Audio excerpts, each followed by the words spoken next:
Go again. So really briefly, we're going to look at a little bit about Neami, a little bit about what Penrith Head to Health is, talk about the co-design approach we took in establishing that centre, look at some key insights gained and what we actually delivered in the physical centre, and some key learnings moving forward. So Neami National began in 1988. We're a specialist mental health and homelessness service provider, range across a number of states in New South Wales and support about 21,000 people per year. Neami is operating 4 adult mental health centres that were commissioned last year. So I'll talk specifically now about the Penrith Head to Health Centre. So this is the first adult mental health centre established in New South Wales. There are a few limitations to the delivery of the service in that we got the contract in July and we had to be open on the 1st of December. Some of the limitations Carolyn will talk about include the time frame.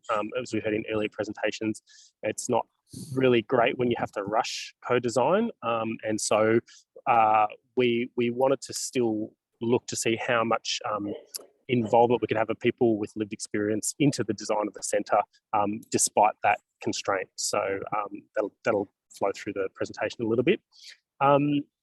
The adult mental health centres are known as Head to Health centres, and there is now many more being commissioned in New South Wales. I think there's about 5 new centres going to be commissioned over the next couple of years across the state as well.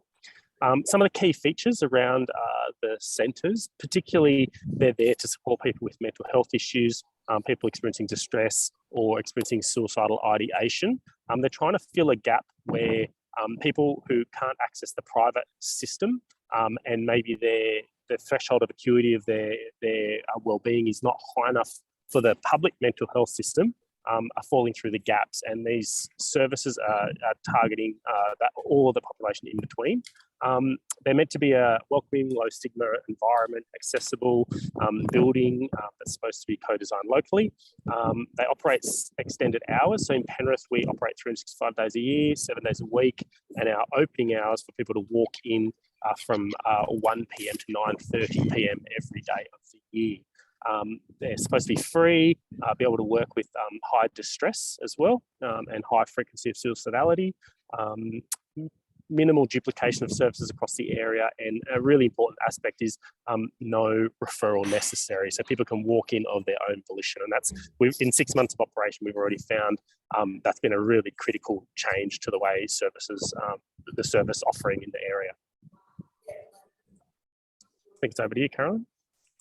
Beautiful, thanks Shane, and hi everyone. My name is Caroline. It's so wonderful to be here and hear the presentations today and just be with you all to talk about this incredibly wonderful topic and learn and listen to you all as well. So just to continue on from Shane, I'm just going to be talking a little bit about our approach to co-design as Neami and what this looked like in the context of Penrith Head to Health. As Shane mentioned, I guess within this particular project, the co-design was embedded within the contract that we held with the government. So I think that's really interesting to acknowledge as well, and that within that are some constraints that we had around timing. And so it's an interesting question that we had about how do we hold integrity to the ethos of co-design and the process that we hold as an organisation. So I guess just at a really high level perspective, this is how we think about co-design within Neami.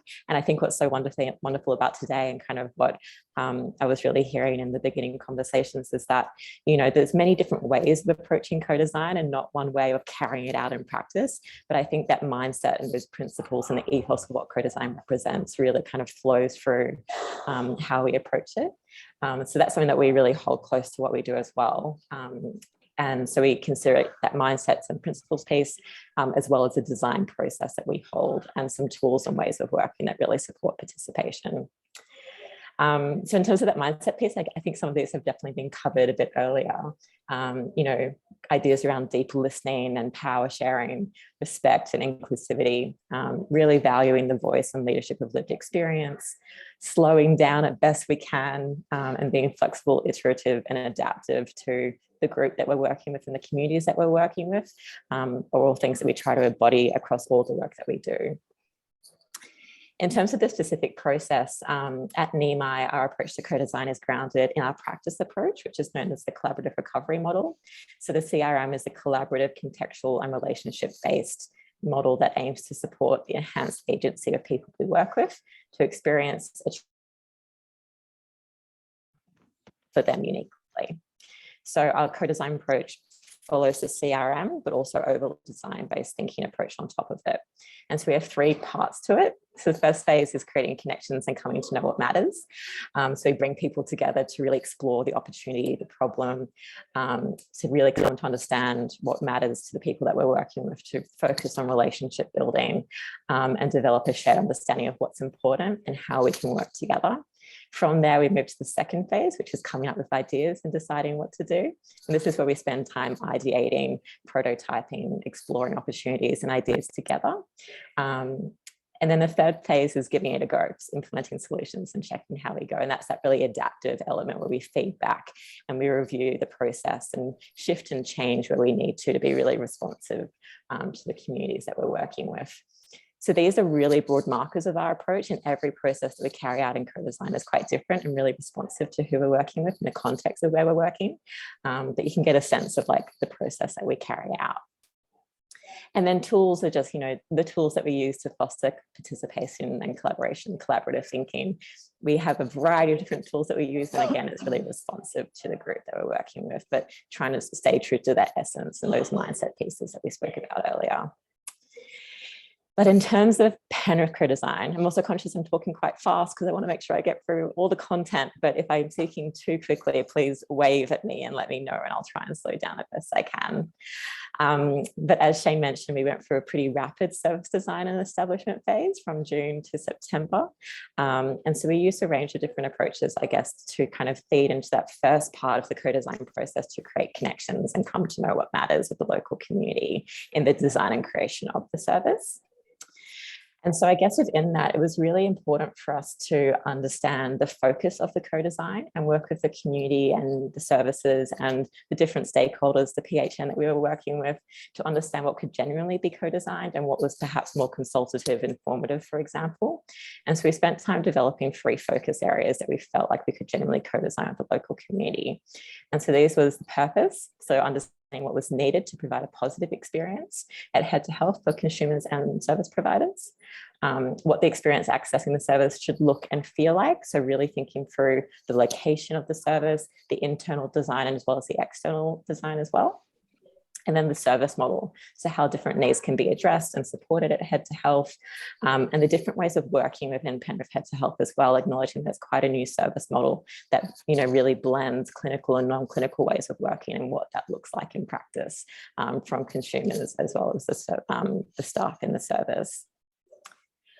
So I guess at a practical level, this looks like a range of different ways. So we spent a lot of time scoping and understanding, drawing on previous research in the area, desktop research, talking to lots of people, engaging with lots of different reports, different co-design projects that have happened in the past. So acknowledging that we were kind of being invited into a community and into a landscape that we really want to honour the histories that were held in that space and held with the different communities in that space as well. We carried out different stakeholder engagement activities with existing services and local groups. And I guess in terms of the specific co-design spaces that we held 3 online workshops and 1 consultation with the consumer and care advisory group. And in the workshops, I think we had around 16 consumers participate, or 23 consumers participate, sorry, and 16 services as well. And just to acknowledge that all the consumers were paid for their expertise, their leadership and their knowledge in that process as well. And we carried out a really informal and wide EOI process to ensure participation and diversity of engagement. We also adapted that, acknowledging that co-design spaces and online spaces aren't the most accessible for a lot of people. And we ensured to have one-on-one phone calls, written feedback, as well as having town hall sessions with the local community as well, to ensure a variety of different feedback loops and engagement with the local community. In terms of key insights and activities, Shane and I are going to jump through this a little bit back and forth to talk about what we heard and then what we did as a result. So I guess if we think of the first piece, and if we think back to some of the questions we were asking at the start of the co-design process, we were really trying to understand, I guess, what was the purpose of Head to Health and how it fitted into the local community. And I guess what we heard is that lived experience and community ways of working, particularly non-clinical, is the preferred model of care. So this needs to be really locally co-designed, and that needs to be an ongoing process with the local community. Head to Health really was a place that represented warmth, connection, and care, where people can be connected with themselves and each other and the wider community and receive the right support at the right time. So for this to happen, it needs to be truly welcoming, and for everyone to feel really seen and understood as their unique selves. And what that looked like in practice with the recruitment process, yes, skills and experience was one part of it, but actually how personable the person was. Could they actually turn up to work, work with people with lots of varying distress and still have a smile on their face and be a human being. So that was actually a big part of our recruitment process that we had. The other ways we focused on the lived experience is that we had at least 50% of the workforce employed in the peer workforce space. We also balanced it out with our governance committee in that the governance committee had has co-chairs, an expert content in suicide prevention, and then also a person with lived experience as well. And then we balanced out that committee with half and half lived experience versus stakeholder positions. So that sort of flowed through right through from the way we recruited people through to the governance. And that was really important in terms of that focus away from a more medical version of care into a more integrated peer-led approach as well. So ensuring that voice of lived experience across all avenues of the workforce and the governance was really important in terms of how we embedded that. I guess another piece of that in terms of the care and experience that people receive was we really heard that continuity of care from entry to exit was really important, and minimizing the retelling of one story. And so I guess just in terms of what Shane was saying, that diversity in terms of the workforce was really important in ensuring that was representative of the local community and have that peer first, peer last perspective in terms of engaging with the service as well. In terms of the look and feel, we heard a number of different things. So in terms of the property, we heard that it really needed to be central, close to local public transport, a variety of different services. And we also heard about where people didn't want it to be. So people didn't want it to be next to the hospital, for example, or next to the police station, and a couple of other services like that. So we really heard a lot about where people would like it to be and where they didn't as well. Yeah, we were able to achieve that, as well as there was a strong preference against having to access a lift to get to the centre. That was a real major concern, but we managed to achieve all those key things around the location of the build. In terms of, I guess, the internal design, we really heard that the space needs to be comfortable and inviting and feel like a home or a cafe or a community space, a library, for example. Lots of different ideas that people spoke to. It needs to be non-clinical and a space where people can really rest and heal and have access to a variety of different spaces that they can navigate both by themselves as well as with others. People were really interested in having natural tones, natural colours, and bringing nature into the space as well, acknowledging that, you know, we weren't able to have a property out on a farm, for example, or kind of in that suburban outlook. How do we bring nature into the space, as well as being, you know, family and youth friendly as well? Was some of the key things we had. Yeah, and we were able to deliver that as well. I think, you know, beautiful floorboards through the building. We have sunlight, toned lighting, beautiful artworks on the walls, very inviting space. And I guess the key thing for me was when we had some of the people that were part of the co-design come to the centre once it opened.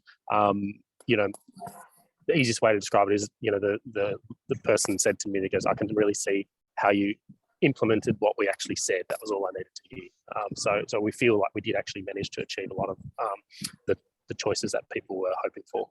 And just like some really tangible things as well, there's now like a really beautiful wall of moss across the entry space when you walk on in, so you instantly get that connection to nature as soon as you walk on in. And even thinking about smells of the space as well, so changing the choice of hand sanitizer that was used or the cleaning products that were used to really foster that non-clinical environment were things that we worked with the community on to understand the intricacies of that space and how do you foster a really warm and welcoming environment for everyone. In terms of that service model, we briefly touched on that earlier in terms of that continuity of care and the minimization of telling people's stories. So that's that piece. But I guess in contribution, Shane briefly touched on that as well, but the importance of listening and valuing the voice of lived experience leadership in the ongoing operation and engagement of Head to Health. And so really developing avenues for ongoing community connection. And I think that's just a really interesting piece because co-design, as you know, we've heard, is not just something that you hold once, it's embedded into the fabric of what we do and how we operate with the communities and with consumers and carers. And so how do we think about that ongoing is something that we were really keen to explore as well. Literally first day back from leave, so I worked my way through. I think maybe just we're out of time, so we know Yes. maybe jump out. Yes, no worries. But thank you so much, Caroline and Shane. It's amazing how, despite the co-design process being really organic, you were very intentional, very structured, very detailed. You thought of every detail in just making sure that the process works. So I'll move on to, thank you so much. There was already a question in the chat box, and I think someone needs to mute their audio. All right, but anyway, Community Disability Alliance from Hunter and the Diversity and Disability Alliance, Julie McGill, Farhana Rahman, Sarah Simmons, thank you so much for being here today. So we're keen to hear about your peer support and disability initiative. We acknowledge the traditional custodians of country throughout Australia and their connections to land, sea and community. We pay respects to the elders past and present and extend that respect to all Aboriginal and Torres Strait Islanders peoples today. Thank you for coming to our session today on co-design and peer support, the power of lived experience researchers. Myself and three of my co-researchers will be sharing about the research we are doing on the power of peer support in the peer-led organisations. We are a team of lived experience researchers. We define lived experience as people with lived experience of disability and peer support. We are working alongside two academic partners in this project. We have a quick video introducing our whole team, and after that we will start by sharing about the two organisations that we represent here today. After that, David will talk about what our research is about, followed by Julie, who will discuss how we do what we do. Farhana will then give some insight into what is peer support. Julie will then talk about what is inclusive co-design and means and look like to us, with Dave and Farhana to give specific examples that allow us to lead this research. If you have any questions, please place them in the chat box. Now moving on to the introduction video. Hi, I'm Aaron. I'm from CEDA. I'm a lived experience researcher and I'm a sports tragic and a keen video gamer. Hi, I'm Sarah. I'm a lived experience researcher and I'm a Zumba instructor. Hi, I'm David. I'm a lived experience researcher interested for playing golf. Hi, I'm Julie. I'm a lived experience researcher from DDAlliance, and I like finding accessible nature walks in my wheelchair. Hi, my name's Catherine Walsh. I'm a lived experience researcher and DDA peer coordinator, and I really enjoy rock climbing. This is Farhana. I'm a peer worker and lived experience researcher.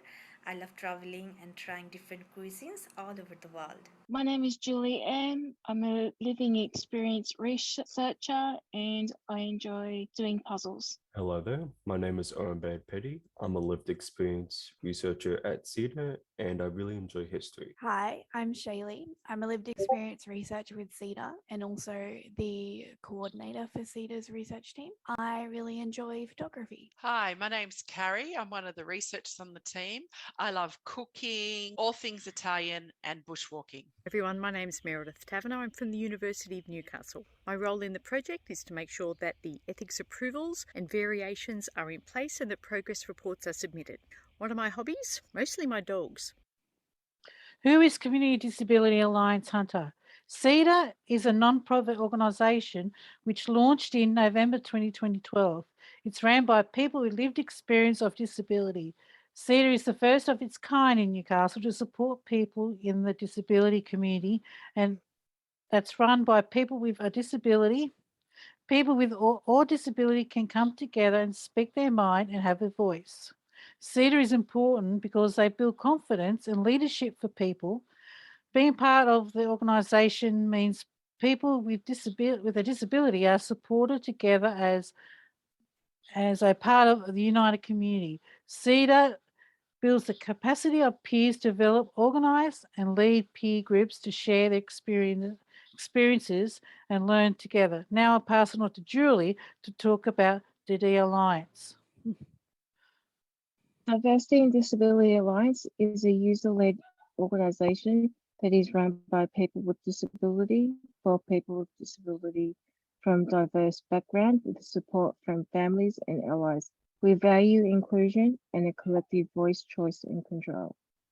DDA works with peers in Sydney and primarily peers within Western Sydney from culturally and linguistically diverse backgrounds. We run training on peer support and support a number of different peer groups. We also offer peer mentoring. So why are we doing this research? We are wanting to get a better understanding around the 4 key questions. 1. What are the benefits and the challenges of peer support for people with disability in peer-led support organizations like CEDA and DDA? How can peer support for people with disability be improved? 3. In what way can support structure facilitate the development and the engagement of people with disability in peer support? 4. What are the experiences of involving lived experience researchers in the evaluation of peer support in peer support organizations? The inclusion of lived experience researchers in the project is important because we want to know what works, what doesn't. So peer lived experience can continue to inform research and to create opportunity to do so. Us as researchers are continuously using our lens to reflect on the process of the research. We are going to get a better understanding about the challenge and the enablers of lived experience researchers. How we are doing our research. In this project, we use participatory action research and inclusive research. One major aspect of our research project is that our team is mostly comprised of people with disability as lived experience researchers. We have 9 lived experience researchers, 2 advisors, 2 support staff with disability. We designed the study to have 3 rounds of data collection across the 3-year study. We aim to recruit and interview up to 60 people with a disability. We aim to interview up to 50 people with a disability and 10 peer leaders on the benefits and challenges of peer support. We also aim to recruit up to 100 peers and survey them at the beginning and end of training and education session run by both CEDA and DDAlliance across the 3 rounds of data collection.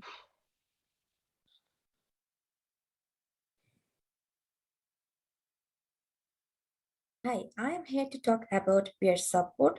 Peer support is is a practice that has been used nationally and internationally by people with disability, where people with similar shared lived experiences, they can share their knowledge and experience to empower and support each other. The concept of peer support assumes that people with similar shared and lived experience, who are peers or equals, can empathize, share information and skills, and provide mutual and reciprocal support. Peer support can provide safe spaces for people to connect and share lived experiences. Both CEDA and DDAlliance facilitate trainings and peer groups as a place for peer support to be practiced. There has been some research into the benefits of peer support for people with lived experience of disability, particularly for people with mental ill health, which is well documented. Peer support improves people's mental health and well-being, social connectedness, social skills, provide hope and encouragement, and a real sense of acceptance and genuine empathy from peers through sharing relationship and leading to increased confidence. As a team doing inclusive research, we model peer support to ensure that all people involved are provided the opportunity and support to achieve their goals and participate in the research. Our experience in doing this research and being involved with peer support has shown us that peer support can be a valuable tool to create spaces for people to grow and lead. It allows people to explore what they want to do in a safe and supportive environment that can challenge them. Now, David, Julie, and I will give some specific examples of this support later. Thank you. Peers as researchers and researchers as peers.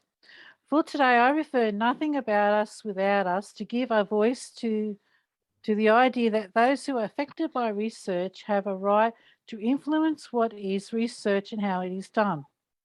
In the disability space, most research is done by non-disabled people, but people with disabilities should also be able to influence what gets researched and what gets funded. And if so, if research is nothing, is about us, our data, our thoughts, our stories, we should be the ones leading the research, taking control of information and findings. This is why it's important for people with lived experience to be involved in research, such as our team, so we can shape what the research is all about and how to create our own meaning. Our research group is comprised of individuals with different skills and experiences levels in research and the working world. We always set out to provide and support as many opportunities for the researchers with lived experience to learn and lead as much as the research as possible. In doing this, we have had a large focus on training and individualized support. In order to bring the team together and build rapport while working online, we use online platforms such as Zoom and Slack to bring the team together and build connection from a distance. For example, we have working groups like our literature working group, recruitment working group, data analysis group, so our engagement is organized and meaningful. As peers, we hold each other accountable to attend and do what we say we will do. As part of being lived experience researchers, our supports needs to be recognized as fluid. If it was super structured, it would impede on our progress. It wouldn't be as effective. We have rewritten documents in easy read format. We have come up with communication tools via Zoom to support each other. We have a buddy system. We are paired together so we can have support from each other by using our different skill sets. We've been provided and adapted training in different areas like accidental counselling, Leximancer, interview skills, transcripts, and data analysis. We have many different groups or hubs that focus on different aspects of the research. And as researchers, we can join the different groups that we are interested in. We have working groups that look at recruitment, data analysis, lecture review, neurodiverse working group, writing group, training development working group. I have done a lot of work in the recruitment working group and the data analysis working group. In the recruitment working group, I have learned and practiced skills in presenting research to recruit peers, and I have learned how to interview the participant. As a lived experience researcher, we are responsible for recruiting peers from CDA and DDA. The way we do this is by attending events or peer support groups that CDA and DDA host. two researchers attending this event with one presenting and another one there to support. We have a PowerPoint and a guide script and provide the information to peers on what this study is about, and then share the consent form with them if they want to be part of the study. With the interviewing of the participant and the lived experience researchers are involved from start to finish. We draft and wrote questions that are asked in the interview and create a script to follow. In peers, we practice interview each other and giving feedback until we feel ready to do an interview. We always work as a team and support each other. So when I did my first interview, another member of the team was present in the room to provide support to me if I needed. With the data analysis, we work in group of 3 where we read a different transcript each week and individually mark the comment on what stands out for us. We do a thematic analysis. We also put the transcript through Leximensa and compare what themes are highlighted through the program. As David mentions, we also have writing groups. This group is responsible for writing reports, articles, and to disseminate the findings of our study. In this group, lived experience researchers work alongside with our non-lived experience researchers. So far, we have written a protocol paper and we are working on interim report. We start by creating a scaffold of what we want to include, then putting our hands up for the different sections we are interested in. Then working in teams, we co-write the different sections, then compile them. The draft then goes through different rounds of editing. As lived experience researchers, we can be fully involved in all aspects of research, and we are the best people to create, write, and analyze because we can relate to our own experiences. Our team comprises peers having different experiences with disability, communication preference, and accessibility requirements. We always make it the highest priority that this needs to be put first. An example of this was creating a group called the Neurodiverse Peers, who came together to look at ways to make the way we work in our team more accessible for people who are neurodiverse. Thank you, Farhana. To summarise, people with lived experience of disability can do research. With the right structures and supports, we create the opportunities for more inclusive research that can shape the future. Thank you, everyone, for attending today. We hope you enjoyed our presentation. Thank you so much, Julie, Sarah, Farhana, and David. Really, words are not enough. We're so privileged and so honored to have you share with us your learnings and experiences. So we do have a few minutes for people to give feedback, ask questions. Meredith, I see your hand up. No? Okay. Oh, I'm applauding. Yes. Oh, that yes. Second that. Anyone else? I'm just going to check the chat box now. I love your model of support for peer researchers. Can you share any further info on the specific training or resources that you provided or drew on for your peer researchers? Did you draw on any external resources or training?